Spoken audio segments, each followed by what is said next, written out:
예, 오늘 아침에는 요한이 전해주는 예수님의 기도에 대해서 한번 살펴보겠습니다. 요한이 전해주는이라고 말씀을 드리는 것은 다른 복음서에서는 이 구절이 나오지 않습니다. 다른 복음서에서는 예수님의 기도는, 예수님의 마지막 기도는 십자가에서 드린 기도를 제외하면 겟세마네에서 예수님께서 드렸던 기도가 다른 공간복음에서는 나옵니다. 그런데 요한복음에서는 그 기도보다는 이제 예수님께서 제자들과 함께 마지막으로 만찬을 나누신 이후에 그들에게 예수님께서 강독을 하십니다. 강독보다는 말씀을 증거하시죠. 그래서 예수님께서 마지막 권면을 제자들에게 15장, 16장에 걸쳐서 전하신 이후에 이제 17장에서 예수님이 마지막 기도를 하나님께 드립니다. 십자가에서 죽으신 이후에도 이제 제자들은 홀로 남아 있을 것인데 그 남겨지는 제자들을 위해서 예수님은 온 힘을 다해서 기도하십니다. 사실 기도라고 말하지만 그 내용을 살펴보면 간절한 부탁입니다. 간절한 부탁. 하나님께, 아버지께 자기의 그 제자들, 내가 사랑했던 이 제자들을 지켜달라고, 보존해달라고 이렇게 기도하신 거지요. 이것이 내용을 살펴보면 한 구절 한 구절이 정말 그 자녀를 사랑하는 부모가 그 마음을 담아서 주는 그런 말씀들입니다. 그래서 요한은요, 이 17장을 전체를 통틀어서 예수님의 이 기도를 기록을 했습니다. 사랑하는 성도 여러분, 예수님의 이 기도가 예수님을 따르던 제자들뿐만 아니라 오늘 예수님의 말씀을 따르는 우리 모든 성도님들에게도 마찬가지로 해당되는 말씀인 줄 믿습니다. 우리 성도님들의 안녕을 위해서, 우리 성도님들의 평안을 위해서 이 세상 가운데 홀로 믿음으로 살아가고자 노력하는 모든 성도들을 위해서 주시는 하나님의 말씀인 줄 믿습니다. 말씀의 평안이 오늘 우리 모든 성도들에게 임하기를 주의 이름으로 축원합니다. 44년 전에 남대문 시장에서 쌍둥이 동생을 잃어버렸습니다. 그 잃어버린 동생을 찾기 위해서 많은 이제 수고를 벌였지만 결국은 찾지 못했는데 나중에 알고 보니까 이 아이가 미국으로 입양이 되었던 거죠. 44년 이후에야 이제 그 아이를 찾게 되었는데 유전자 검사를 통해서 이 아이를 찾게 되었습니다. 어쨌든 그 연락을 취하게 되었고 이제 드디어 만나는 날을 이제 약속을 하고 미국에서 비행기를 타고 건너와 이제 쌍둥이 언니도 만나고 어머니도 만나고 아버지는 그 사이에 돌아가셨고 하는 그 이야기가 상영이 된 적이 있었습니다. 그러면서 그 어머니가 그 만났던 딸, 드디어 찾은 그 딸한테 뭐라고 얘기하냐면 내가 너 버린 거 아니야. 내가 너 버린 거 아니야. 내가 너 찾으려고 엄청 많이 노력했어. 시장 바닥 다 돌아다녔고 안 가본 데가 없어. 너 찾으려고 너 사진 그 팜플렛에다가 인쇄해가지고 다 돌리고 몇 년을 너를 찾으러 다녔었어 라고 얘기를 해준 거예요.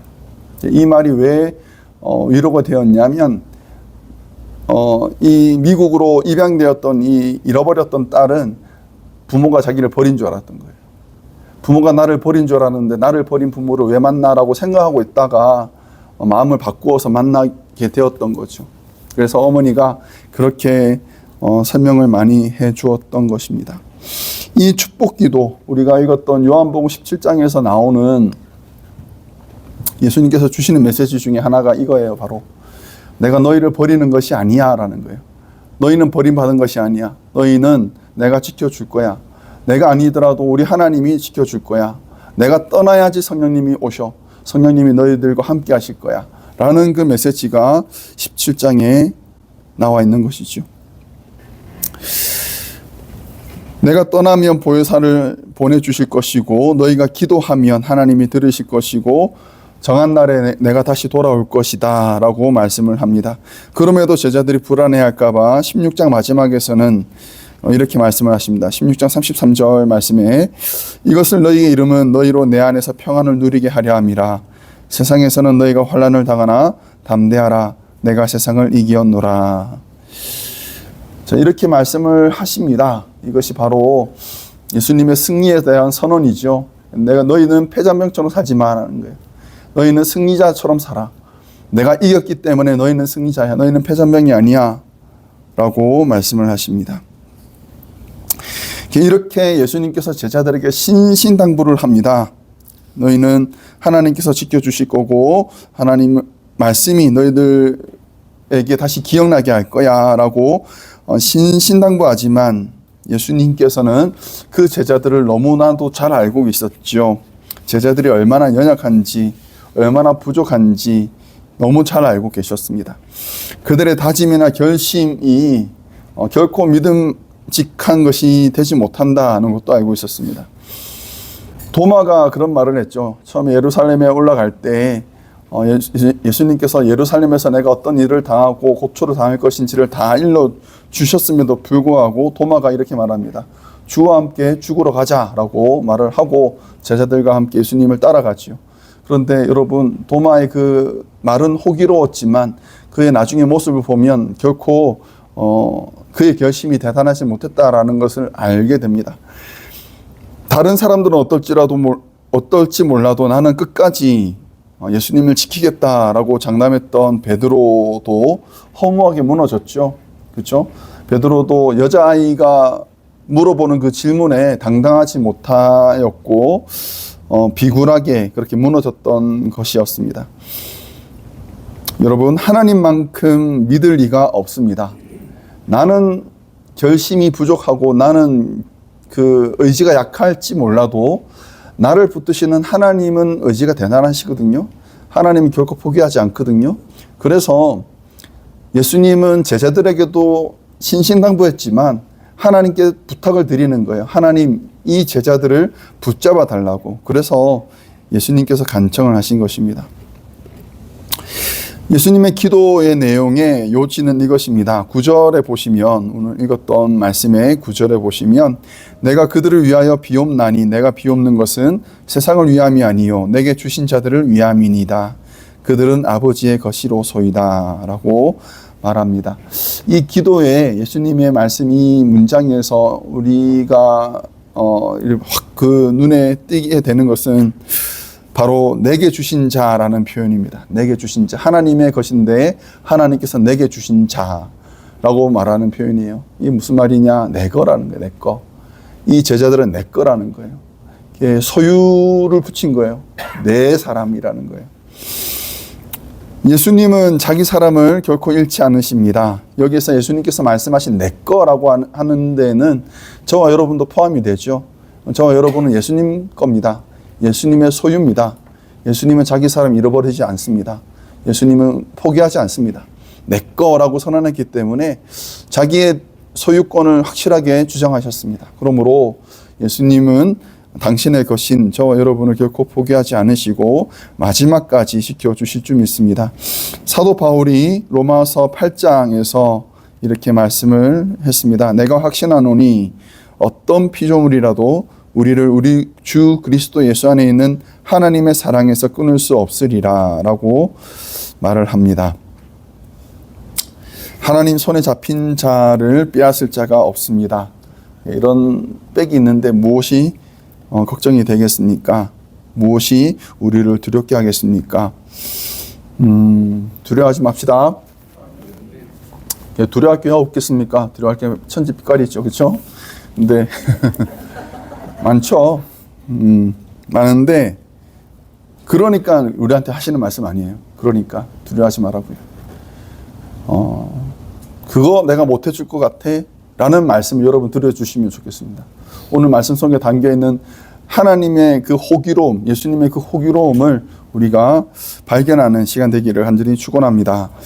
자, 오늘 말씀에서 예수님의 간청이 세 가지가 담겨 있습니다. 첫 번째는 내 기쁨을 그들 안에 충만하게 하소서라고 말씀합니다.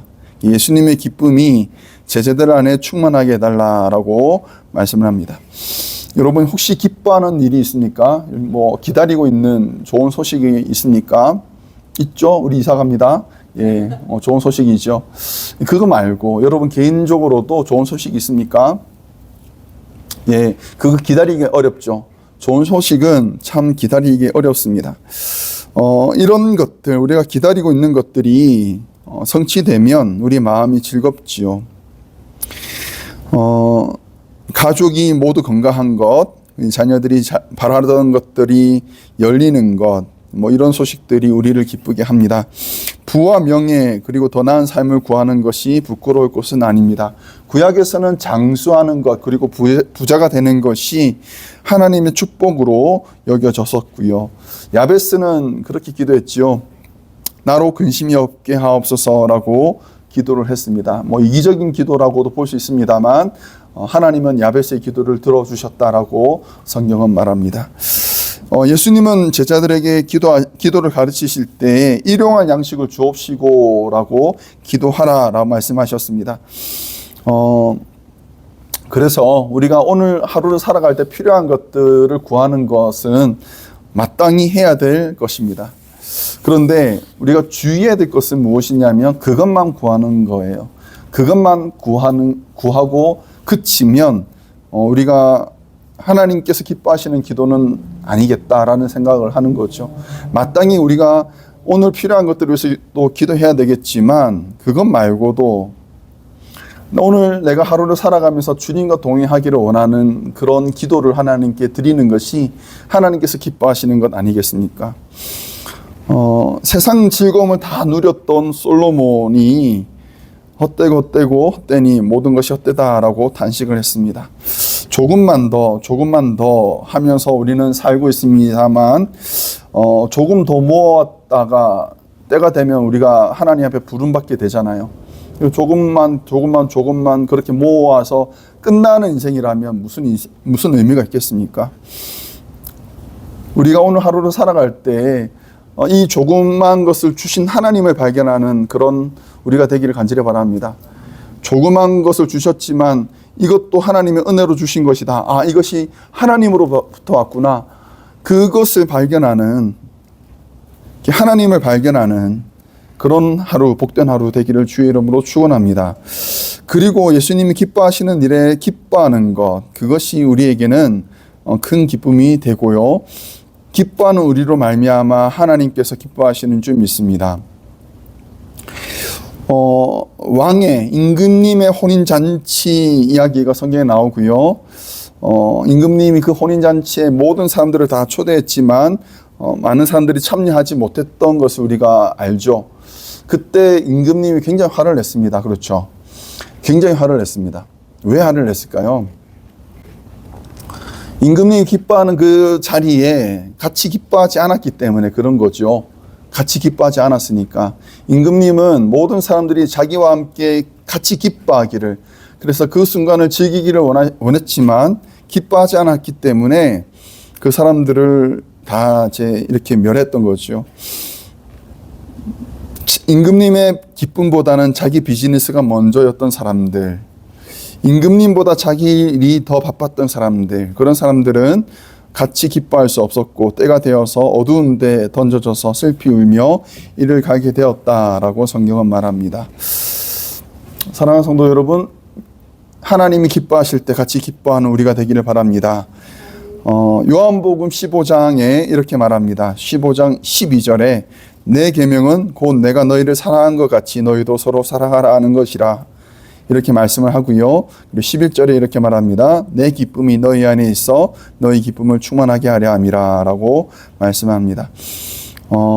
사도 바울은 빌립보서에서 말하기를 각각 자기 일을 돌볼 뿐더러 또한 각각 다른 사람들의 일을 돌보아 나의 기쁨을 충만하게 하라.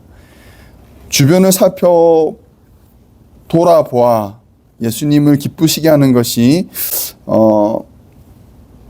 하나님 기뻐하시는 방법이고요. 그리고 예수님의 기쁨이 우리 안에 충만하게 되는 방법이다라고 성경은 말하고 있습니다. 사랑하는 성도 여러분, 하나님과 기뻐하는 우리가 되기를 바랍니다. 나만 기뻐하지 않았으면 좋겠습니다. 같이 기뻐하는 우리가 되기를 바라고요. 하나님 기뻐하시는 것이 무엇일까를 생각하면서 그것을 이루어가는 우리가 되기를 바랍니다. 두 번째로 예수님이 드렸던 기도의 요지는 악에 빠지지 않게 해달라고, 그들을 잘 보존해달라고 기도하십니다.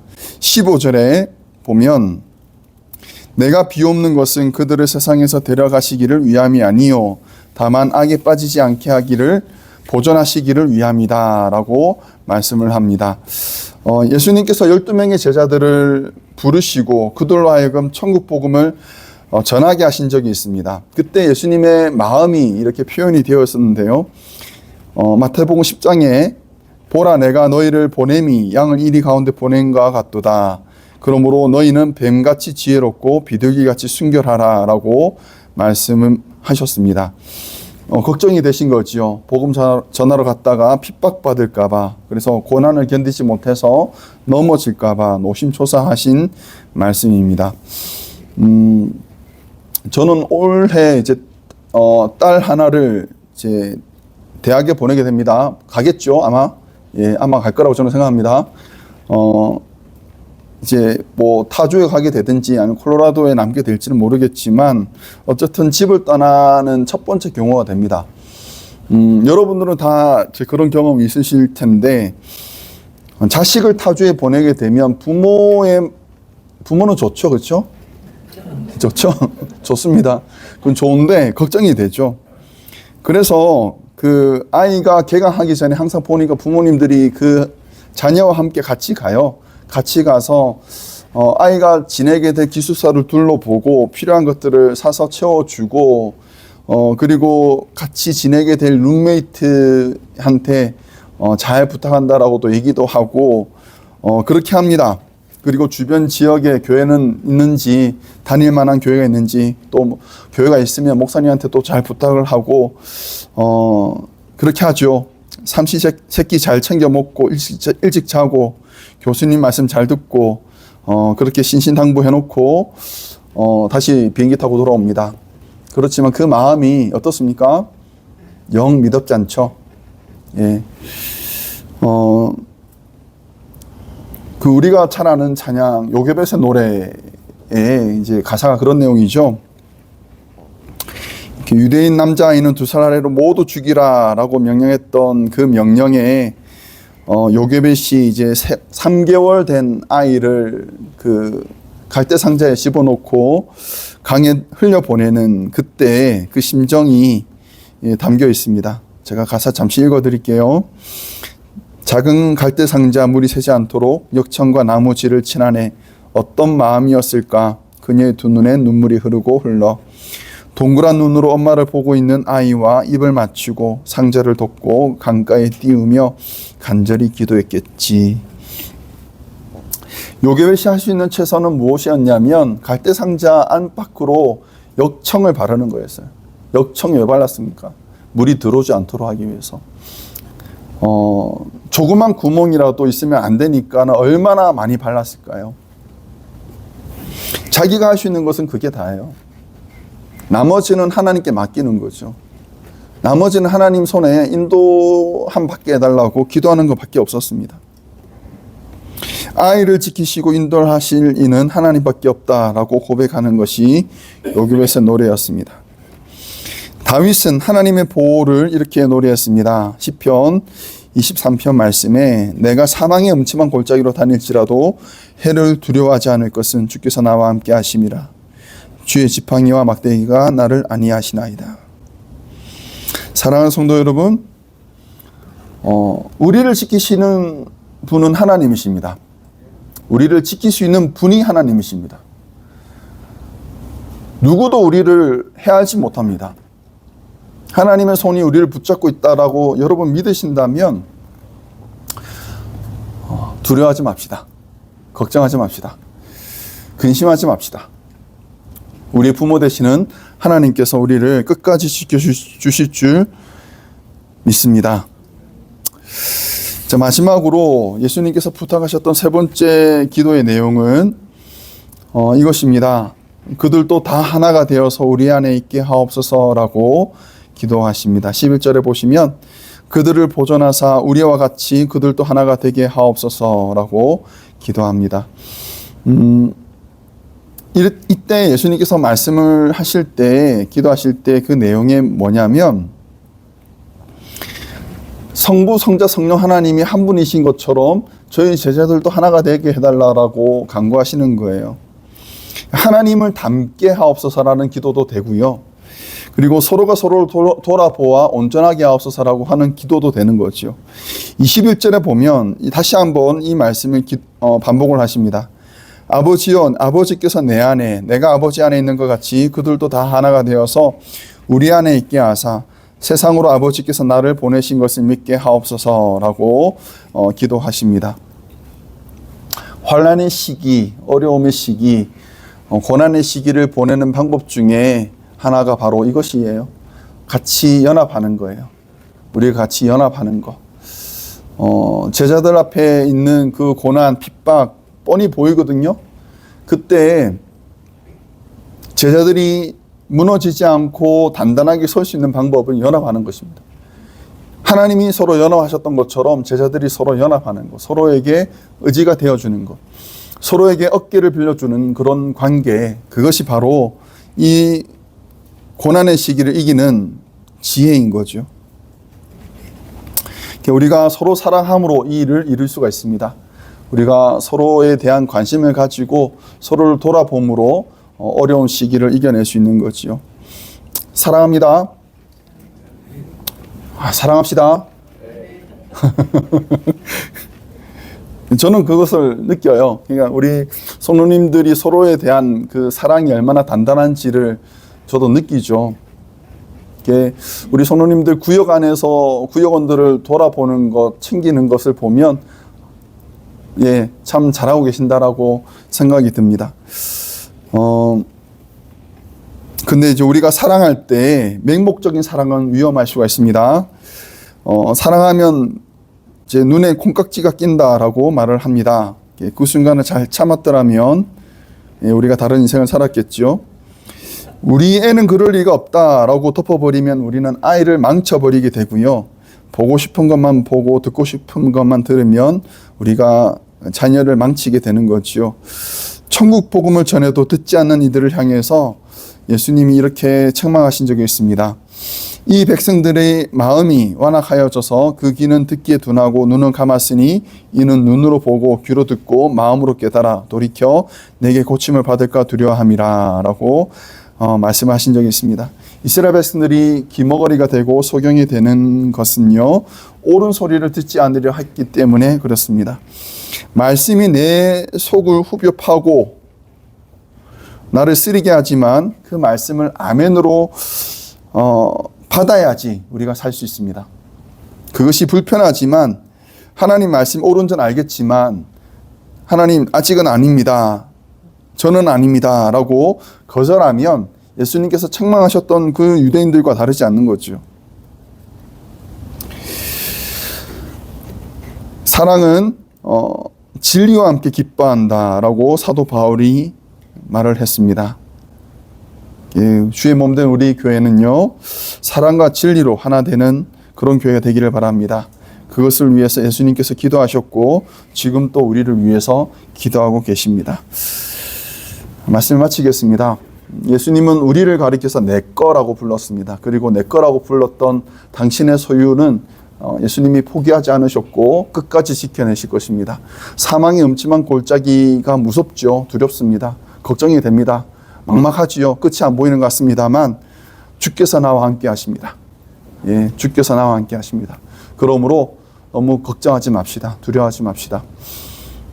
우리를 지킬 수 있는 힘을 가지고 계시는 분이십니다. 우리를 능히 보호하실 분입니다. 그러므로 우리 하나님을 바라보고 우리 성도들과 함께 연합하여 사랑함으로 이 어려운 시기를 잘 이겨내는 복된 성도 되시기를 주의 이름으로 축원합니다. 기도하겠습니다.